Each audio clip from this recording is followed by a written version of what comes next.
rajouter alias la grosse. Est-ce que vous aviez... Je dirais rajouter alias la grosse. Alias la grosse. Pourquoi pas? On va écrire ça. Alias la grosse. Encore là, ils n'ont plus raison, là, avec 100 livres de moins, ça paraît. Oui, c'est vrai. C'est 113 livres. Pour moi, c'est beaucoup. Je les connais, les nombres de livres, j'étais comme vous. Mais le diabète a aidé un peu aussi, mais je suis une chance parce que je me dis, vu que si j'étais pas diabétique, moi, je pense qu'entre l'âge de 30 ans et 35 ans, si j'avais pas fait ce que j'ai fait, là, je ne serais pas de ce monde aujourd'hui. Je serais pas pu... parce que je m'en allais vraiment vers une obésité morbide. La nourriture avait pris le dessus. On dit que lorsqu'il y a une substance dans un couple, il n'y a pas de couple, il y a une substance qui mène. C'est spécial ce que je vous dis là, mais c'est vrai. Vous vérifierez. Il y a certaines des chansons que vous avez écrites personnellement. Oui, j'étais comme une enfant. Oui. Quand j'ai envoyé les textes, d'habitude, moi, ce que je fais, comme quand j'ai fait La chanteuse avec Luc Plamondon, c'est très particulier ce qui est arrivé avec lui. Il m'avait dit que... comment ça s'appelle la chanson que Céline a chantée? C'était à moi. Une chanson que lui a donnée à Céline. Comment ça s'appelle? Ça va me revenir, OK? Et il ne me l'a pas donné à moi, il l'a donné à elle, puis j'étais vraiment déçu. J'avais de la peine. J'ai dit à Luc, tu m'en dois une. On s'aime encore, je pense. Ou quelque chose comme ça. Donc, il m'a donné Galaxy. Galaxy qui n'a pas fait... Et un jour, je m'en vais au Club Med, à Huatulco. Et j'arrive à la table en bas pour déjeuner, et Luc Plamondon est là. J'ai regardé Luc, j'ai dit, Luc, je veux pas croire à la synchronicité, là, mais de tout ce qui pouvait arriver sur Terre, je me retrouve ici à Huatulco avec toi, qui est là. Je pense qu'il est temps que tu m'écrives un album. Et il est venu dans ma chambre, et moi, dans mon ordi, j'écris des textes. J'en ai plein de textes, moi. J'en ai un texte que j'ai écrit à un moment donné qui est sur la femme qui est dure, qui est difficile, elle est très violente. Et donc, j'ai donné tous mes textes. Et à partir de ça, il a écrit un album au complet qui s'appelle La chanteuse. Et j'ai fait la même chose. Fait qu'à Romano Musumara, j'ai dit, Romano, donne ça, envoie ça à tes auteurs. Parce que Romano fait le choix avec quel auteur il va pouvoir faire affaire, dépendamment du texte, dépendamment de ce qu'il veut mettre aussi comme musique. C'est quoi qui va arriver là-dessus comme musique? Donc, quand je lui ai envoyé à Jamais, il a commencé à jouer avec mes textes. Et là, il a fait une chose avec tous mes textes.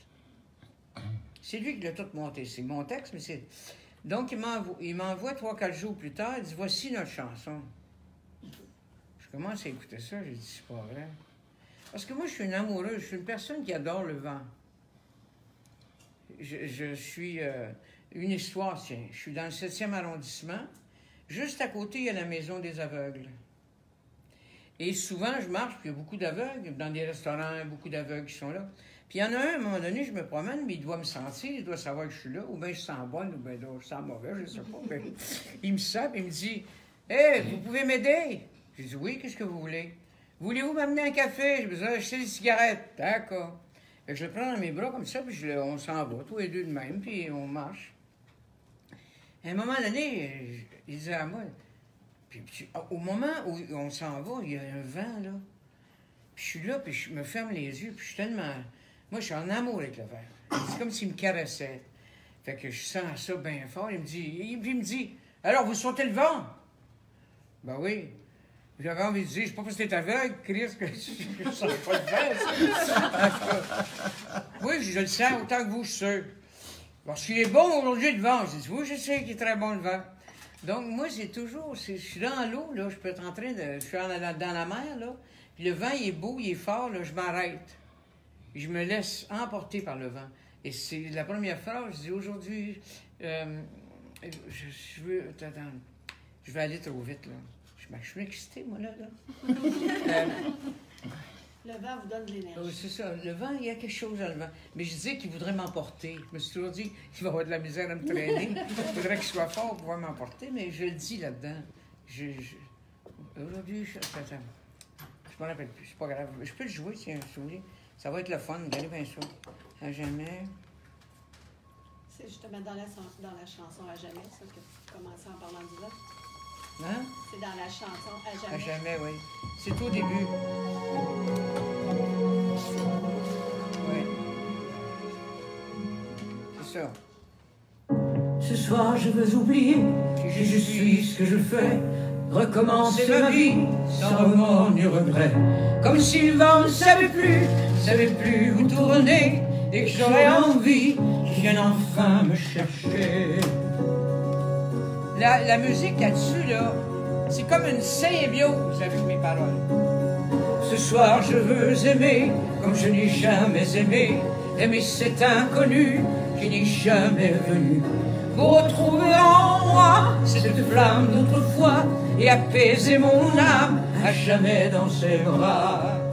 Il y a un paradoxe dans cette chanson-là. Elle dit, je voudrais m'oublier, mais jamais je veux être oublié. Mais jamais je veux être oublié.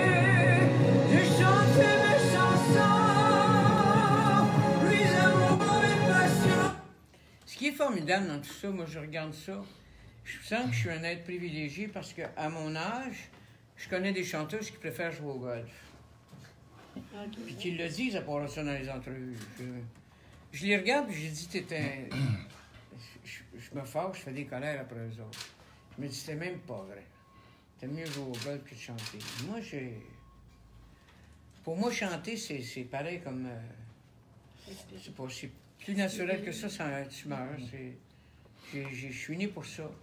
J'ai même raconté l'autre jour aux journalistes que j'ai un énorme défaut. C'est pas un défaut, ça serait peut-être une déficience. Parce que les muqueuses, moi j'ai des muqueuses, il aurait fallu qu'ils m'opèrent. Si j'avais pas été une chanteuse, je peux chanter 10 heures de temps sans boire de l'eau. Donc j'ai des muqueuses, même la nuit, je suis obligée d'avoir une boîte de Kleenex dans mon lit, au cas où je crache. Je suis comme un bûcheron au fond. J'ai des muqueuses, tellement que quand je chante, je suis obligée souvent, j'ai une manière de le faire, bon, je le fais quand même assez... d'une façon hypocrite, mais je renarde parce que j'ai trop de muqueuses. Mais si j'avais eu ça, normalement, il aurait fallu qu'on m'opère. Mais j'ai pas... Docteur Ferron à Québec, justement le docteur Ferron qui est à Québec, tu sais, il m'a dit, c'est le plus beau cadeau que vous pouvez pas recevoir. Je ne sais pas combien de chanteuses ou chanteurs sont arrangés comme ça. Il y en a sûrement d'autres qui ont reçu le même cadeau que moi, mais ça veut dire que ma voix s'assèche. Elle va pas elle s'assèche pas. Puis on voit, moi j'ai connu des chanteuses, de Liza Minnelli à Melissa Manchester, ça chante plus, là, ça. Ils ont pu... Les cordes vocales desserrées. ils ont fait... Moi, j'étais très généreuse avec mes cordes vocales. Donc, je pense que mes cordes vocales sont maintenant très généreuses à mon égard. Vocalement, vous diriez que c'est quoi la chanson qui vous a donné le plus grand challenge sur cet album-là? Intéressant. Bonne question. Et que j'aime ça.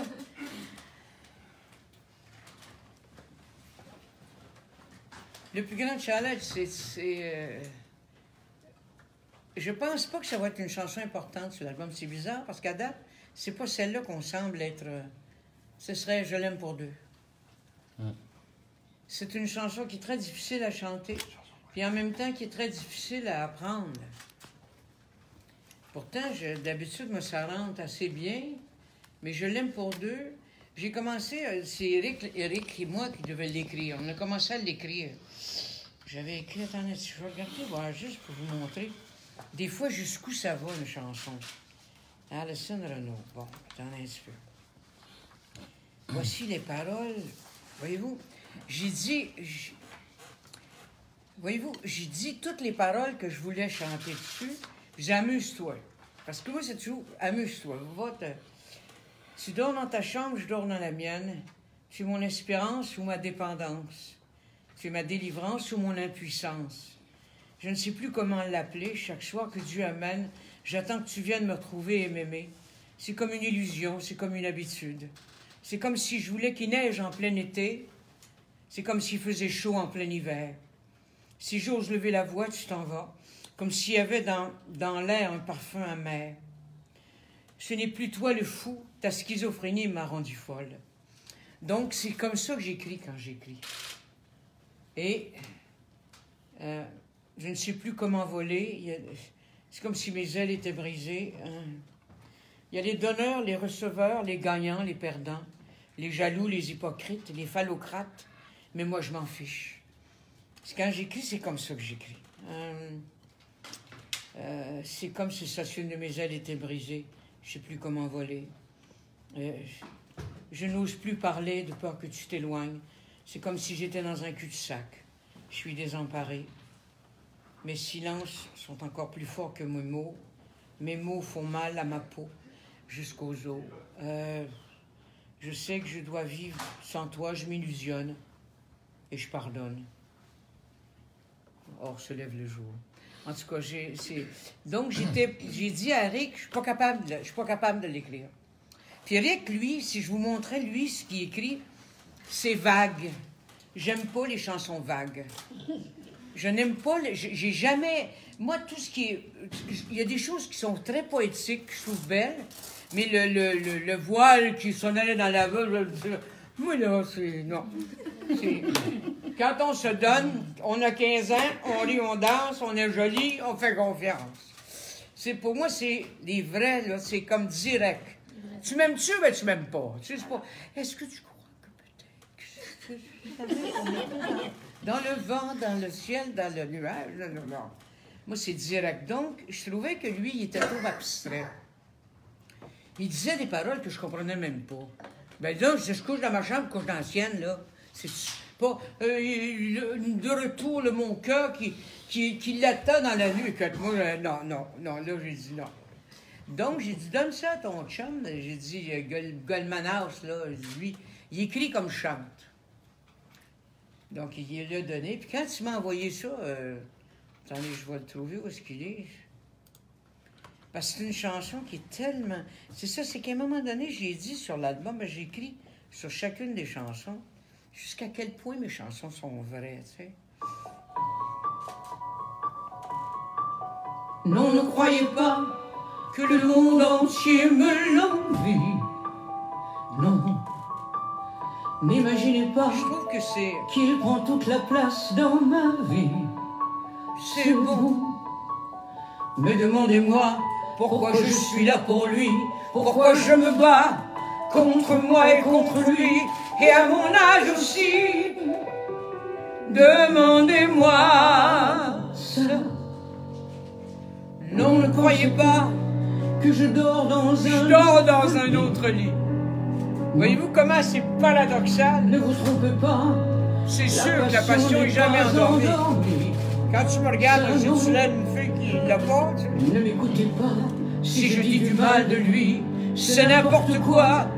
Parce que quand il me sourit, en vrai toute la pluie peut tomber sur moi.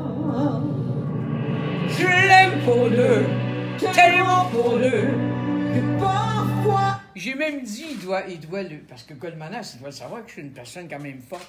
J'ai l'impression qu'à un moment donné, il a dû dire « je mange pour deux ». J'ai dû faire une blague. J'ai dit « je pense que quand je vais le rencontrer, moi, il dit « t'as souci pensé que je mange pour deux aussi ». Je suis sûr qu'il va me dire oui. En tout cas, mais je l'aime pour deux, je dirais que c'est celle-là la plus... C'est une chanson que tu pleures quand tu chantes. Surtout à la fin, là, elle dit « je l'aime pour deux, le cœur en deux ». Ah, c'est beau, c'est beau. Le Goldmanas, là, Didier Goldmanas, il écrit pour des grands de ce monde. Il écrit comme chante. Ça, c'est rare. Quand une personne écrit vraiment les mots, que quand tu les chantes, tu as vraiment l'impression que, waouh, c'est comme le steak à point, tu sais. Une de nos auditrices, Mme Cloutier, nous dit... Mais je suis sourde. Si vous êtes pour me parler, vous parlez, c'est vous qui parlez au...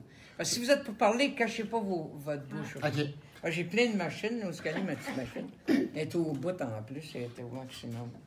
Ça ne peut pas être plus fort que ça, OK. Une de nos auditrices, Mme Cloutier, nous dit « C'est pour ça que vos chansons sont si touchantes, car elles viennent du cœur. » Absolument. Ben, elles viennent de mon corps, de mon cœur, de mon âme. Puis chanter, c'est physique, c'est complètement tout mon être qui chante.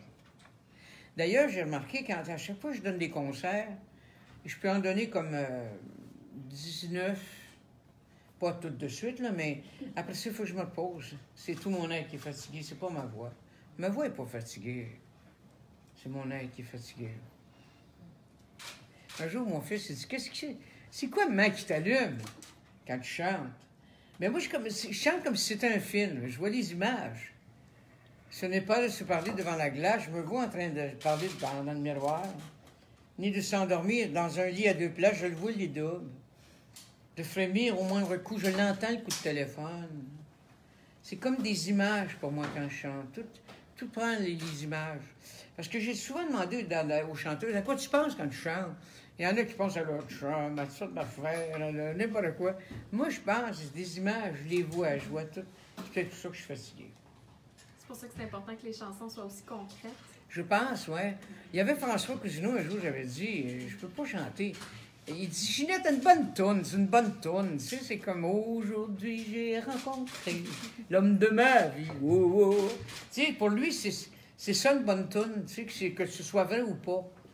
Donc, la plupart des 13 chansons sont toutes vraies. Il n'y en a pas une de... J'en ai même j'en ai enlevé, hein. J'en ai essayé 40. Je rentre en studio, je les essaie. Mes albums coûtent très cher en passant. C'est pour ça que j'aime ça en vendre beaucoup, parce qu'on peut rentrer dans mon argent. Et j'ai déjà vu Je ne suis qu'une chanson. Quand j'ai fait Je ne suis qu'une chanson, je venais de faire un autre album qui avait vendu 4000 copies. Je ne l'ai jamais dit à personne, là. Donc, je me rappelle, j'ai tout hypothéqué à Je ne suis qu'une chanson. J'ai demandé à Dieu, si c'est possible, d'habitude, je te demande c'est quoi ta volonté, mais là, es-tu capable de me faire entrer dans mon argent? Parce que j'avais plus de maison, j'avais plus rien. J'avais tout mis là-dessus. À ce moment-là, je me souviens, il restait comme 850 000 $. Puis ça, il fallait que je paye l'impôt dessus, 55 %. Fait que j'avais le choix, soit que je payais l'impôt dessus, ou que dans le temps, on avait une loi au Québec, on avait le droit de différer notre argent. 5 ans, 10 ans, 20 ans. Puis comme moi, il n'y a jamais personne qui m'a acheté une jaquette de flanellette. J'aime ça porter des jaquettes de flanellette. On est bien là-dedans. Ça aussi, on est tous... Tu sais. Plus les draps en jaquette, en flanellette aussi, c'est le bout, le summum. Je me rappelle, j'avais demandé à mon comptable, puis j'ai différé mon argent à vie. Je me suis dit, comme il n'y a jamais personne qui m'a acheté une jaquette de flanellette, je vais avoir fait qu'il y a un montant qui rentre les années. Je les paye en impôts, mais c'est pas grave. J'ai une sécurité. Parce qu'une femme, elle a besoin de sécurité. L'homme, il a peur d'un rival. Pouvez-vous nous parler de votre collaboration avec Grand Corps Malade, puis du son un peu Ouais, plus c'est ça, c'est pas... de cette chanson-là? En fait, c'est pas vraiment... c'est juste que Veneruzzo, celui qui écrit On ne fait que passer. Parce que Jacques Veneruzzo écrit beaucoup de chansons, justement, pour Holiday, pour Céline Dion, puis tout ça. Donc, c'est mon impresario, c'est Lionel Lavaux qui a communiqué avec Veneruzzo. Puis Veneruzzo, j'ai reçu un courriel de lui qui dit, il était honoré, ça me fait plaisir. Donc, il a fait On ne fait que passer. Puis il m'avait envoyé un être humain.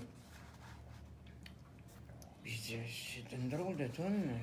Parce qu'un être humain, pour moi, c'est comme... À chaque fois que j'ai fait des thérapies ou des bilans dans ma vie, c'est ça que c'est. C'est un être humain. Je vais aller vérifier ce qui m'arrive, puis je prends rendez-vous avec ma conscience, avec mes intuitions, mes malaises, mes phobies, mes peurs, mes envies, puis tout ça. Donc, c'est un peu comme un inventaire, comme si on faisait un bilan de sa vie. Et lui, je le connais pas, moi, Grand Corps Malade. Je le connais comme toi, tu le connais, je pense. Mais moi, je le connais pas. Mais c'est ça, c'est que je vais aller en France et... Quand je vais avoir fini de tout vous rencontrer, là, au Québec, je vais aller le rencontrer, je vais aller donner un gros câlin. J'ai hâte de le voir, qu'est-ce qu'il y a de l'air. Même Didier Colmanage, je ne le connais pas. On courriel, juste pour vous montrer, je vais vous donner un exemple, OK? Je veux vous montrer quelque chose. Il va vous le montrer à vous, vous allez comprendre, vu que vous êtes là sur le... Regardez bien ça. À moins que je l'ai effacé.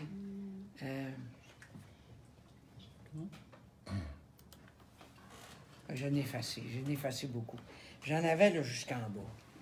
Fait que, mais il m'écrit, puis on s'écrivait, puis il m'écrit, puis je m'écris, puis on se répond, puis on se répond. Il vient qu'à me connaître tellement qu'il peut m'écrire 14 chansons s'il veut. Je les nourris beaucoup. C'est ma manière à moi de communiquer avec les auteurs-compositeurs en les nourrissant. C'est comme Romano Musumara. Lui a composé des chansons pour les grands ténors de ce monde, dont Pavarotti. Et je chante dans le micro de Pavarotti, tu sais. À jamais, là, c'était fait dans le micro de Pavarotti. La maison est grande dans le micro de Pavarotti. C'est le fun. Tu sais, c'est excitant. Mais la chanson « Être humain », moi, j'ai senti des connotations. On l'a écouté beaucoup hier. Johnny Hallyday. Johnny Hallyday? Oui. Oui. Des connotations un peu dans la musique. Ah, non, moi, j'ai pas rien senti de ça. J'ai surtout senti que je faisais comme un inventaire, un bilan. Ce soir, j'ai rendez-vous avec mes émotions, mes peurs, mes ci, mes ça. Pas des paroles comme telles, non. mais vraiment... C'est sur au niveau de la la musique. musique, le fond musical. Ouais, c'est un peu rock, hein? Le fond musical, en fait, j'ai dit, je vais aller chercher un peu d'Éric Lapointe en moi. Là. Le fond musical ressemble un peu à Qu'on me donne leur vie. Ah, OK. Le départ de la chanson que l'on me donne leur vie. OK. En l'écoutant être humain, à la base, on entend une similarité par rapport. Okay. Mais vous m'apprenez quelque chose. OK. Et c'est vraiment. Je fais un peu de musique à la maison. Et quand on l'écoute, il y a une similarité avec. Et j'ai écouté d'abord, justement, Qu'on me donne l'envie de John Hallyday hier soir. Et j'ai réécouté Être humain. Et puis, vraiment, il y a une similarité. Ben, c'est comme un jour, Charles Aznavour, quand il a fait. C'est Charles qui a fait l'essentiel, la musique. Oui. Et puis un jour, il m'avait dit, je vais te partager un secret. J'ai fait l'essentiel sur Hier encore. Sur la musique d'Hier encore. Puis un jour, les musiciens sont en train de jouer l'essentiel. Et puis je chante Hier encore dessus. Les gars m'ont regardé, en fait. Ce que tu fais là? Mais j'ai dit, c'était composé sur les mêmes accords. C'est impressionnant, des fois, c'est le fun. Fait que c'est la même chose sur ce que vous dites. J'aimerais ça qu'on parle un peu du fait que cet album-là, pour vous, c'est un peu comme votre testament. C'est mon testament, oui. Mon dernier coup de cœur. Oui. Oui. Je vous dis, tu sais, c'est comme... Moi, j'étais une personne qui a beaucoup vécu dans... Je vivais beaucoup dans le passé. Puis des fois, je faisais des switches, je m'en allais dans le futur. Donc aujourd'hui, j'ai appris. Je suis allé voir un être, parce qu'à chaque fois qu'il m'arrivait des choses, je tombais très, très malade. Je faisais des migraines. J'aurais préféré accoucher, tellement que ça me faisait mal. J'étais très, très malade quand j'avais des migraines. Mais c'est ça, c'est que je n'étais pas capable de vivre le moment présent. Je suis allé voir un être, un prêtre, c'est bizarre. Il était laid, là. Laid pour faire des remèdes. Quand je le regardais, je disais, il n'est pas si laid que ça. Parce que plus tu le regardes. Fait que j'ai été dans son bureau 3 heures, comme il faut. Quand je suis sorti de là, j'avais l'impression que ça faisait une demi-heure que j'étais avec. Lui, il m'a enseigné comment on fait pour vivre au présent. Quand je suis sorti de ce bureau-là, j'ai plus jamais fait une migraine de ma vie. Donc, je pense que le plus beau présent que tu peux pas recevoir, c'est justement de vivre au présent. Comme là, je ne peux pas être ailleurs que ça. Là, je suis ici avec vous autres, puis c'est ça. Tout à l'heure, je vais être au Costco, je vais être avec tout le monde aussi, les autographes, mais c'est acheter des beaux crayons, puis tout. Puis... Mais je pense pas à ça. Là, c'est ça, là, ce matin. Je me maquille, bon, là, je suis maquillée, OK. Je fais mes petites frisettes. Ça fait longtemps que je n'ai pas fait des petites frisettes. Le matin, j'ai essayé. Je n'ai pas tellement réussi, mais c'est pas grave. C'est pas important. Mais un testament, c'est pas de penser au futur. Quand on fait un testament, habituellement, c'est pour... Non, un testament, c'est ça. Ben, c'est ça, c'est que si vous regardez, regardez bien, on ne fait que passer. Hein? C'est plus vrai que ça, c'est tu meurs. Je serai là. Ben, je l'ai chanté pour mes enfants. Mais en même temps, j'espère qu'ils ne vont pas penser que c'est moi qui vais toujours être là. Il y a une partie d'énergie pure qui va rester. Parce que les gens qu'on aime puis qui partent, c'est leur énergie qui reste dans nous. C'est le plaisir qu'on a eu avec eux, puis de partager de l'amour, puis tout ça. Donc, je serai là. Pour moi, je dis que c'est une de mes préférées parce que, justement, c'est pour mes enfants. Puis c'est tellement vrai qu'elle dit, tu sais, le chemin ne sera pas facile. OK, le chemin ne sera pas toujours facile, tu l'apprendras. Mon enfant s'appelle au départ à son enfance. Mais les gens, je pense qu'ils entendent mon enfant. Moi, je dis mon enfance, si douce et si naïve, écoute-moi.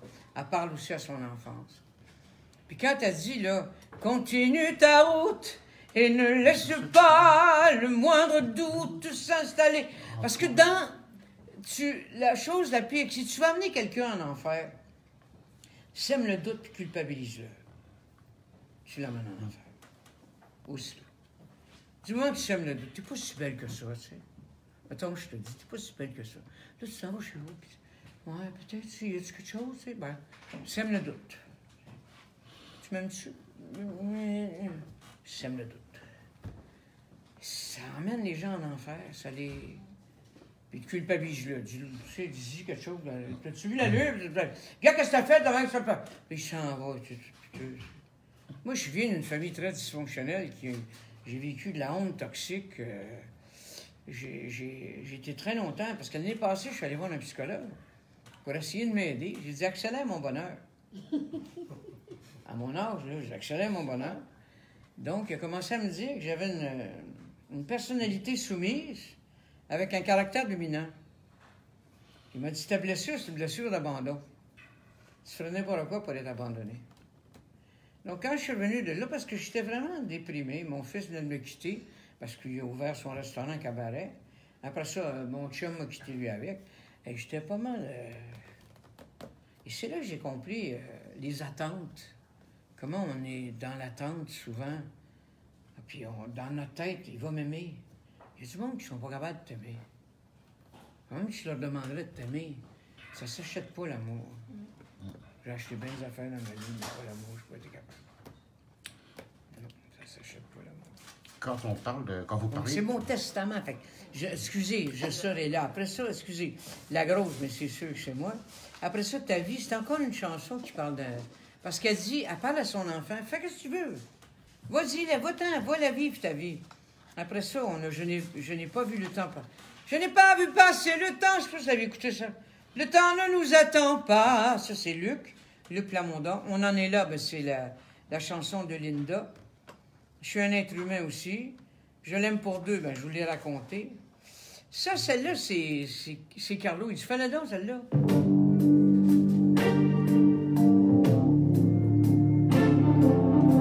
Ça, c'est...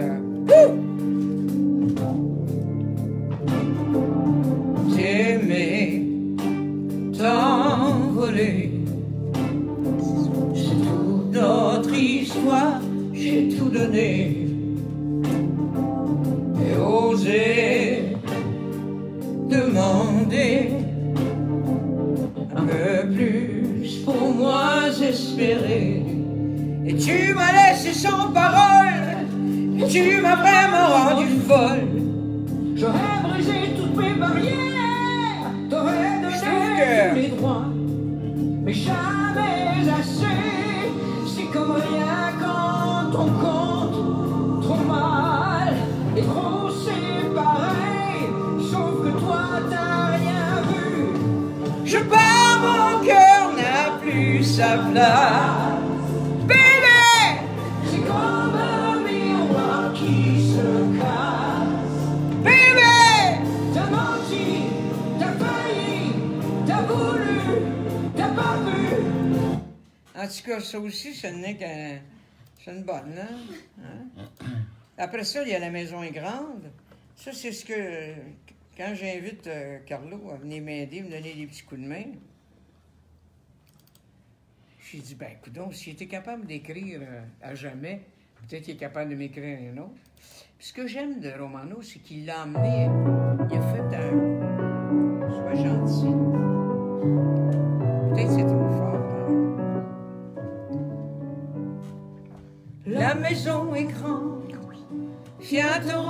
rosée. Fait que ça aussi, c'est un texte de moi. Un jour ou une année, je sais qu'elle t'a blessé et qu'elle est partie avec un bout de vie. Je l'ai vécu aussi, toutes ces longues nuits. Ça, c'est pas des chansons à succès, au fond. Mais c'est des chansons qui sont très agréables à écouter. On les écoute, puis c'est le fun. C'est comme mon fils, il a fait L'amour à défendre. Je sais pas, je sais que c'est des Québécois qui ont écrit la chanson. Ça, c'est une chanson sur toutes les choses de la vie. Il nous faudra de la patience, des certitudes, des évidences, du calme et de la volonté, des impulsions à contrôler.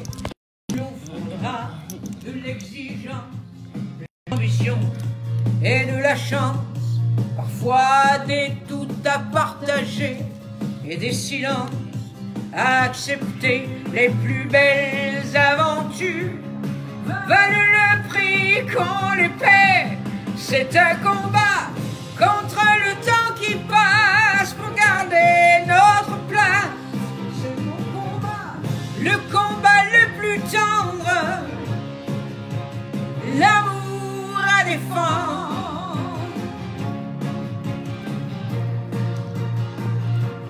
Je trouve qu'il a fait un bel arrangement là-dessus, c'est le fun. Ensuite, il y a L'Arbre de vie. C'est ma chanson à Dieu. Quand j'ai demandé à lui, parce que je savais pas, je demande souvent aussi aux auteurs, pourquoi tu écris ça? C'est quoi ta référence? Éric m'a répondu, mon fils est autiste. Et je lui ai écrit pour lui. Donc j'ai dit, est-ce que quand tu vas le voir la prochaine fois, j'ai dit, as-tu joué ta toune? As-tu joué au piano? Gars, papa, il a fait une chanson pour toi. Ben non, il dit, comprends juste pas dedans. Il dit, il comprendra pas. Non. J'ai dit, joue-lui. Toi, là, quand toi, t'as chanté pis tout. Puis j'ai dit, il y a une grosse toune qui mange des bonbons. Elle aime ta chanson, tu vas chanter, veux-tu l'entendre par elle? J'ai dit, je suis sûr qu'il va dire oui, j'aimerais ça l'écouter. Donc, L'Arbre de vie, c'est vraiment une chanson pour Dieu. Pour moi. Pour lui, c'est pour son fils.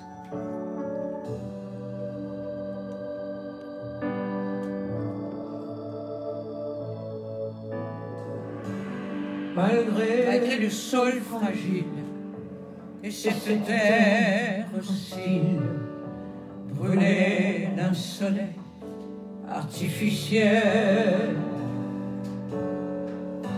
malgré les pluies acides, les vagues, les creux, les rives, malgré les entailles qui font mal.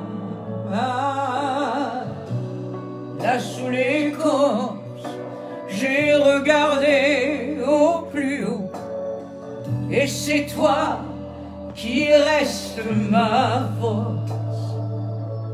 Au fil du temps, au gré des vents, j'ai protégé le plus important. J'ai pris racine au fond de toi, j'atteins mes cibles. Au fil du temps, aucun des vents n'a fait tomber le moindre élément où je m'en... Moi, je suis contente parce que je pense que les 13 chansons chacune ont sa dynamique puis sa raison d'être. J'en ai mis, il y en a là-dedans, que j'ai pas mis, puis qui sont finis, là, je les avais payés, puis tout ça, puis ils devaient aller sur l'album. Album 2. Peut-être, il y en a un autre, oui, parce que j'en ai assez pour ça, là. Ouais, c'est ça, je pense. Mais il y en a que justement, je les ai pas mis. Il y en avait une qui s'appelait Quand on vieillit, une autre qui s'appelait Je n'oublie pas. Il y en avait une autre qui s'appelait Qui. Des très belles chansons, mais je trouvais qu'elles ne cadraient pas dans cet album-là. C'était pas mon testament. C'était pas, pour le moment, c'était pas ce que j'avais envie de te dire. Quand vous parlez de testament, est-ce que c'est plus un legs musical? Est-ce que vous léguez votre vie de manière musicale? C'est ça, ouais, c'est un peu comme ça. Donc, c'est comme si demain matin je suis plus là, ben ma référence est là. C'est comme si vous alliez chez le notaire, puis le notaire il va lire le testament, puis ça va être ces tunes-là.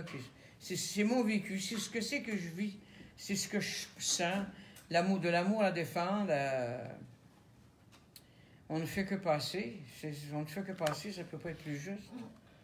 Vous avez écrit des poèmes d'amour, si on veut. Oui, parce que là-dedans, il est beau, il dit une mer, les yeux doux d'une mer tout près du Saint-Laurent, le sable qui coule dans mon sang. Non, c'est... Et peu importe la pièce, là, on sent la force vitale qui ressort de ça. C'est ça. Hein. Ça donne des frissons. Mais moi, je vais vous dire franchement, je veux pas rien faire en bas de ça.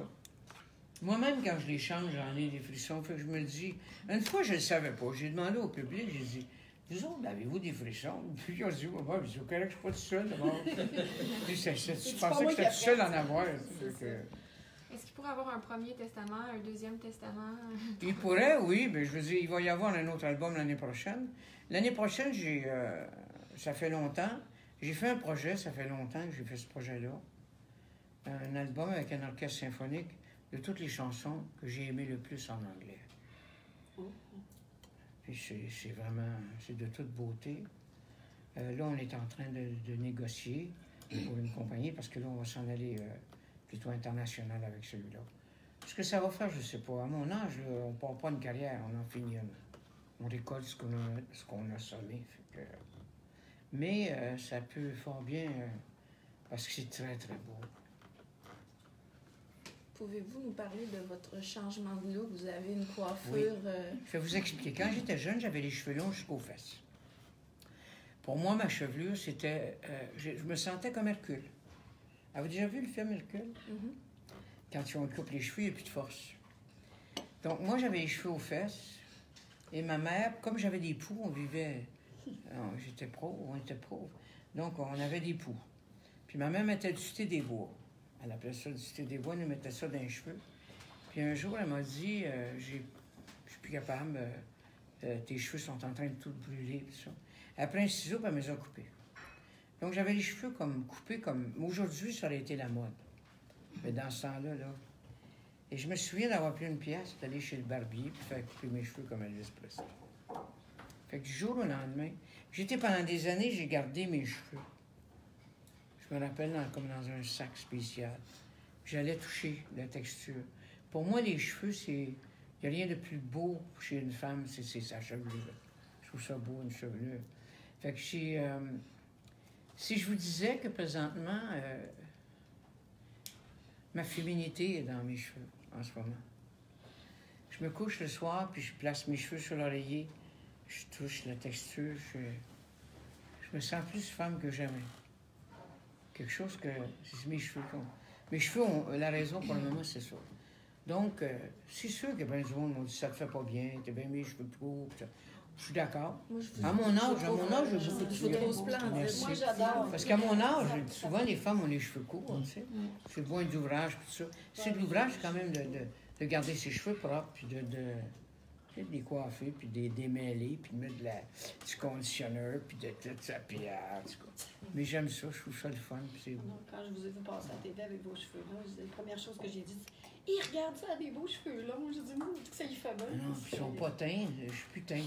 Non, je suis plus teint. Non, j'ai mes cheveux dans ce là. Non, c'est ce qui est beau. Merci beaucoup. Quand on parle de Céline Dion et qu'on l'appelle la diva. Oui. C'est une diva. Je dis toujours... C'est une diva. Et on dit toujours d'ailleurs, il y a une diva et il y a des divas. Une quoi? Et vous faites partie de ces divas de la chanson québécoise, la chanson française. Ce que l'on entend, ce qui nous berce, ce qui nous donne une certaine raison d'exister. Merci. Mais moi, je vais vous dire, je pense que je rentre dans ma 60e année, donc je pense que j'existe au Québec comme c'est sirop d'érable. C'est croton et sirop d'érable. J'adore la comparaison. Croton et sirop d'érable. Mais est-ce que je peux vous dire, moi, tantôt, quand j'ai grandi avec vos chansons, avec votre musique, vous avez toujours été dans l'univers musical autour de moi. Quand vous vous êtes définie comme la grosse, tantôt, moi, ça m'a frappée parce que j'ai grandi avec votre musique, puis ça n'a jamais été quelque chose avec laquelle on vous a identifié au Québec.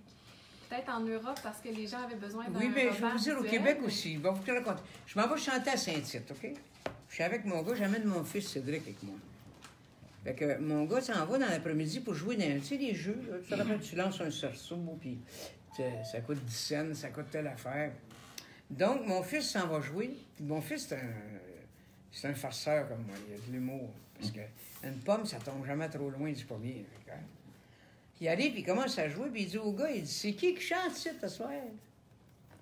Le gars, il dit, c'est la grosse totonne. Donc, il dit au gars, il dit, c'est pas gentil, là, c'est ce que tu dis là. Il dit, ma mère, là, c'est elle. C'est ma mère qui chante ici ce soir. Et moi, je suis une amoureuse des toutous. Puis je pourrais vous le prouver, je pourrais aller vous chercher mon toutou avec lequel je dors tout le temps. Si vous ne me croyez pas, je peux aller le chercher, OK? Il vient de la Belgique en plus. Ah oui? J'achète mes toutous en Belgique, ils ont des beaux toutous. Ben, la preuve, elle en a ramené un. Ils ont des beaux toutous. Ils ont des beaux toutous en Belgique. Donc, qu'est-ce que je voulais dire avec mon toutou? Qu'est-ce que ça... Excusez. De La grosse toutoune. OK, On va fait jouer que... ce soir. Le gars dit à mon fils, il dit, si c'est ta mère, Ginette Renaud, amène-moi là, puis il dit, le toutou qu'elle veut, j'y donne. Ah ben, hey, qu'est-ce que je ferais pas pour le toutou? Fait que je m'en vais là, puis je m'avance tranquillement au comptoir, où est-ce que le gars, il a ses manèges, ses jeux. Je avais insulté mon gars. Non. J'ai pas dit moi. J'avais insulté mon gars. Il dit, ah ouais, dis-moi les Christ, là, quel toutou tu veux, là? Ah ouais, prends-les pour votant. J'ai pris le plus gros toutou qu'il y avait, je pense.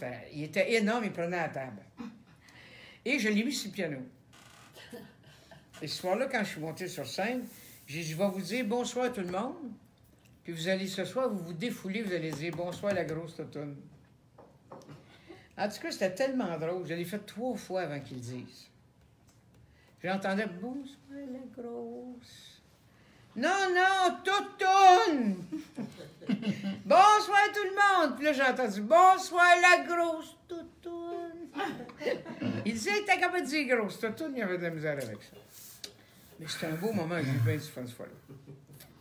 Mais est-ce qu'en vieillissant, on finit par devenir plus à l'aise avec notre physique puis notre apparence? On est toujours en question. Je pense qu'on vient à... C'est pas tant...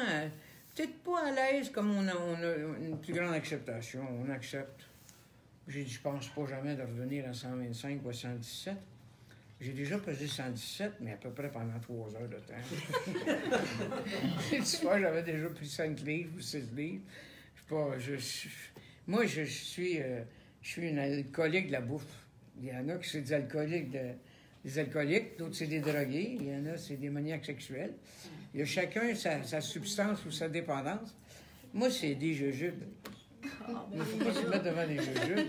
Mais je suis une autre mangeuse, donc c'est une maladie. Bon, j'ai quand même eu, je fais des blagues quand je dis ça. C'est sûr que vous avez compris de la symbolique. Mais pendant quelques années, en tout cas, je crois que vous étiez quand même très, très mince. Oui, j'étais toujours au régime.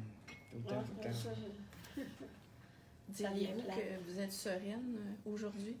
Je suis une personne... je vais vous dire, ces temps-ci, j'aime qui je suis. Je suis bien, j'aime ma présence, j'aime mes méditations, j'aime comme ce matin, je me lève toujours très tôt. C'est sûr que je me lave pour être propre. C'est ça le passage. Ensuite, je fais mes méditations. J'ai une machine. Si jamais vous voulez le voir, je peux vous les montrer. Ça ne me gêne pas du tout. J'ai une machine qui s'appelle la Chi-machine. Cette machine-là remet mon énergie et mes chakras en place. Moi, je peux la prendre pendant une demi-heure, mais quand on commence à prendre une machine comme celle-là, il faut y aller doucement parce qu'elle replace toute ton énergie. Quand c'est fini, là, je dois me calmer un peu aussi. Fait qu'en même temps que je fais ma Chi-machine, je fais mes méditations, mes prières. J'offre ma journée au grand boss, à l'énergie pure. Pour moi, je m'en suis fait un Dieu. J'avais besoin de Dieu. Moi. Je voulais. Puis quelqu'un m'a dit un jour, il t'aime comme un fou. Ah, ben, s'il m'aime comme un fou, j'accepte ça. Donc, je fais mes méditations, toutes mes choses. Après ça, ben, c'est sûr que je vais aller manger un peu, parce que quand je suis diabétique, j'ai des médicaments à prendre. Je me pique pas, par contre. Je me pique, oui, si je dois là pour savoir ma glycémie à combien elle est. Mais je suis assez obéissante maintenant. Je ne l'ai pas toujours été. On constate que vos chansons sont pas... l'album n'est pas offert en streaming. Faut l'acheter, dans le fond, pour l'avoir sur Apple Music ou Spotify. Pouvez-vous nous parler de votre vision de cette industrie-là en changement, du fait d'avoir les musiques offertes sur... Oui, il est là sur cette affaire, parce que j'ai regardé c'est quoi les chansons qu'on achète. On achète des chansons maintenant.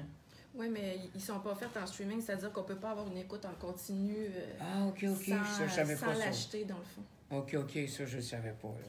Tu sais, c'est la problématique actuelle des chanteurs qui ont peu d'argent avec leur musique, qui sont mises en ligne, et tout ça. Non, ça, c'est... Quelle est votre vision de ça, dans le fond?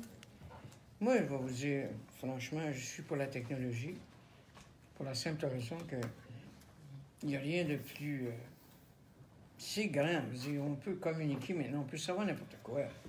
Moi, je fais juste écrire quelque chose, puis j'ai une personne, il y a 12 personnes qui vont me parler de la même affaire, différemment. Moi, je dis, je suis pour la technologie. Maintenant, c'est sûr que les gens n'achètent plus les disques comme ils achetaient dans le temps, mais encore là, tu as encore des gens qui sont privilégiés, on les achète. C'est comme dans le temps, Adèle, là, elle pouvait en vendre 1 million et jour. C'est sûr que les ventes ne seront plus la même chose. Donc, ce qui est déplorable, c'est qu'on est obligé de minimiser les coûts. Mais encore là, quand vous regardez juste mon album en anglais, il m'a coûté à peu près 1 demi-million.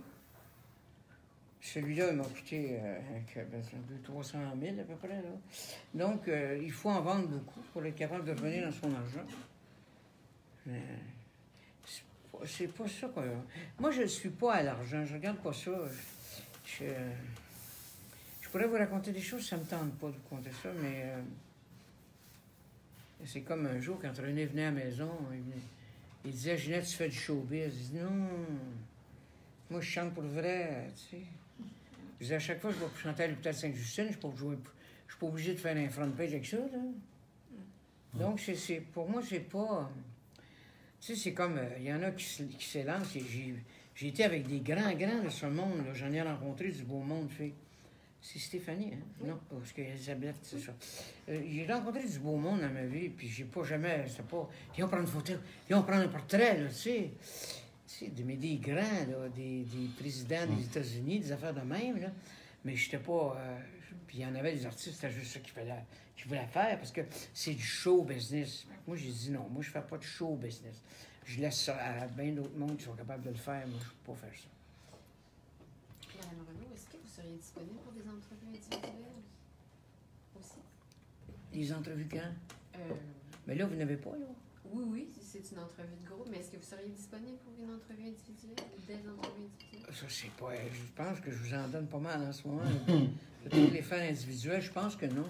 Je pense qu'après ça, on s'en va chez Costco, c'est ça? Qu'est-ce qu'on fait dans les mains? Parce que c'est elle, la bosse. T'es trop loin, ma chérie. Viens, c'est proche. D'accord, OK. Parce que c'est elle, la bosse. Moi, elle a dit, on fait ça, OK? Madame Renaud, il y a quelque temps, un très grand de la chanson française nous a quittés. Parler de Charles Aznavour? Oui.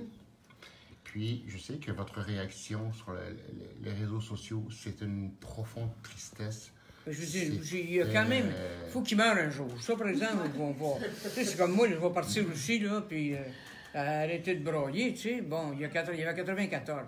Je l'ai rencontré pas longtemps, je pense que c'est l'année passée. Je sais pas, quand il est venu, il m'avait offert un musical, il a écrit des chansons extraordinaires. J'ai dit, hein, tes tunes sont belles, Charles, ça se peut pas. C'était un musical sur une nymphomane. J'avais pas envie de jouer ça. Pas vraiment. Ne pas. J'ai dit, bien franchement, j'ai dit, moi, ça me tente pas. C'est une belle histoire, hein, c'était le fun.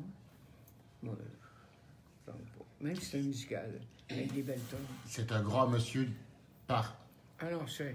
Par l'âme. Oh, oui, il n'a plus jamais arrêté. Il dit, lui, il y avait, pour mon dire, je pense, un homme occupé, c'est un être... Un homme pas occupé, c'est un être préoccupé. Fait que lui, il s'occupait. Il a chanté jusqu'à la dernière minute. Tant mieux. J'espère être capable de faire la même chose que lui. C'est tout le bien que l'on vous souhaite. Merci. Merci beaucoup. Et, Moi, une de vos chansons là, qui à vie, là, c'est un peu plus haut, un peu plus loin. OK. Ça, là. Mais c'était pas ma chanson. Ben, en quand fait, on a fait ça quand à la vous l'avez montagne. interprété, Bon, là, quand on a fait ça à la montagne, c'est pas moi qui devais chanter ça. OK. C'est René Claude. OK. Et je suis allé voir René Claude, puis j'ai dit, moi j'aime cette chanson-là. Je devais chanter, c'est ton visage. Ton visage. Ton visage. Pas qu'elle pas belle, là, mais c'est pas. Puis surtout qu'à ce moment-là, j'étais à Los Angeles, je vivais à Los Angeles, j'étudiais.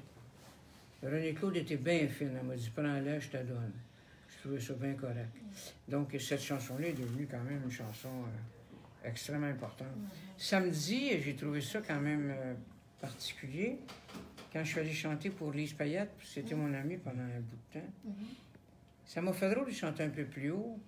Parce que j'ai jamais chanté comme les funérailles. Puis ça rentrait. Ah ouais? Autoroute, ouais. Un peu plus loin, un peu plus loin. Ça prenait son sens? Ouais, ça avait un sens. Une autre manière, mais c'était ça pareil. Oui, parce qu'en fait, si on relie de vos chansons à des funérailles, c'est ceux qui s'en vont, ceux qui nous laissent. Ou l'essentiel aussi. Oui, Également. D'être aimé. Oui. Aussi. Mais ceux qui s'en vont, oui, c'est vrai. Oui, parce que ma mère, c'est ce qu'elle voulait, puis c'est ce qu'elle a eu. J'en ai enregistré une autre. Celle-là, ce ne sera pas une chanson qui va aller sur un album pour le moment, qui s'appelle Sentiment infini. Puis cette chanson-là, elle s'en va dans des maisons palliatives. OK. Pour les gens qui sont en train de mourir, qui s'appelle Sentiment infini. Ah oui. Il faudra bien qu'un jour je m'en aille. Renoncer au plaisir de vivre avec toi. Suivre le corridor des étoiles. Une belle tonne qui me donne d'aller peut-être chez moi. Ce sera un jour de joie pour mon âme et pour ma je sais pas quoi, ma foi. Une belle tonne. Fait que justement, ça s'en va dans une maison palliative pour le moment à Boucherville. Wow. Pour les gens qui sont en train de mourir, c'est une chanson sur la mer. C'est spécial quand même que vos chansons accompagnent comme ça des gens qui... Ouais. Un jour, je me suis dit, je devrais faire un album, moitié d'un bar funérailles, l'autre moitié des mariages. Ça n'a rien à voir, mais tu sais. Mais c'est parce que ça veut dire que vos chansons ont des sens pour monsieur, madame, ça. tout le monde, Ben incroyablement. oui, ben oui, c'est ben les oui. moments les plus importants de leur vie. Ben oui, parce qu'il y a des chansons qui jouent dans les églises, là, tu sais. Quand tu dis, c'est le fun, ça, ces affaires-là. Il y a quelque chose qui s'est passé. Parce qu'il y a l'authenticité dans C'est les ça, ouais. chansons. Mais quelque part dans toutes vos tunes, ça nous accroche parce qu'on se retrouve à l'intérieur Ouais. de vos chansons. OK. Beaucoup, en tout cas. Je serai là, même. Là, Non, je sais moi, pas. ça a un sens, là. Pour moi aussi. Avec mes deux petites filleules de 15 mois, c'est ce que je lui ai dit continuellement. Ma reine, elle va être là longtemps pour vous. Puis cette chanson-là a vraiment un sens. OK. À ce moment-ci, comment peut-on... Qu'est-ce qui définirait le mieux cette longue carrière musicale que vous avez eue en tant que diva au Québec? 2 mots, l'amour puis la passion. Tout. J'ai reçu l'émerveillement. Mon père souffrait d'un goître. Il a été opéré, il a reçu une opération. En 1945, mon père est opéré pour le goître. Il a fait une crise de goître dans la cuisine par terre. Il est rentré à l'hôpital, Ensuite, on l'a diagnostiqué stérile.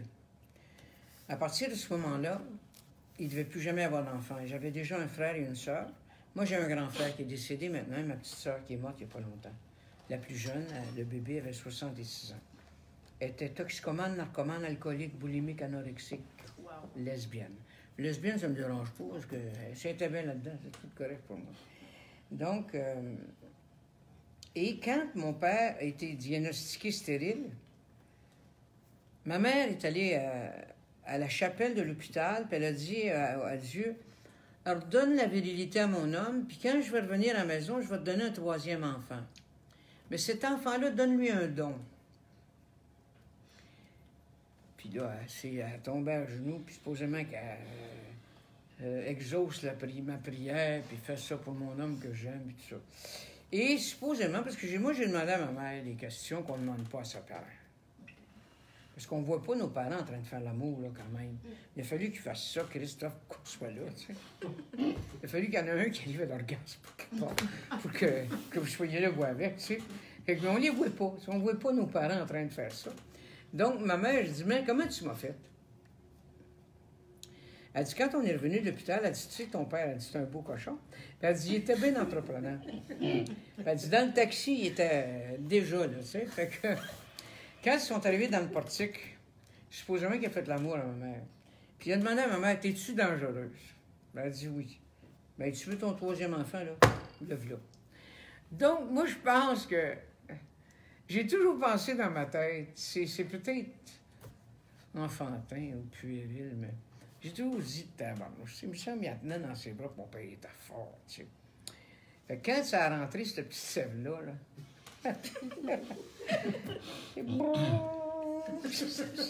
ça s'est promené. Ça pouvait pas faire autrement que faire une folle comme moi.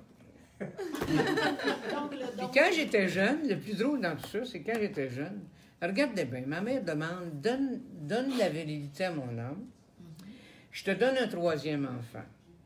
Elle dit, donne-lui un don, OK? Regardez bien comment c'est bizarre, OK? Mon père souffre du goitre. Toute la glande thyroïde. Regardez où est ma force. C'est quelque chose. Puis quand j'étais petite, il m'appelait tout restant de goitre. Hey, le restant de goitre! C'est pas drôle, hein? Imaginez-vous ce que j'ai fait avec le goitre à mon père.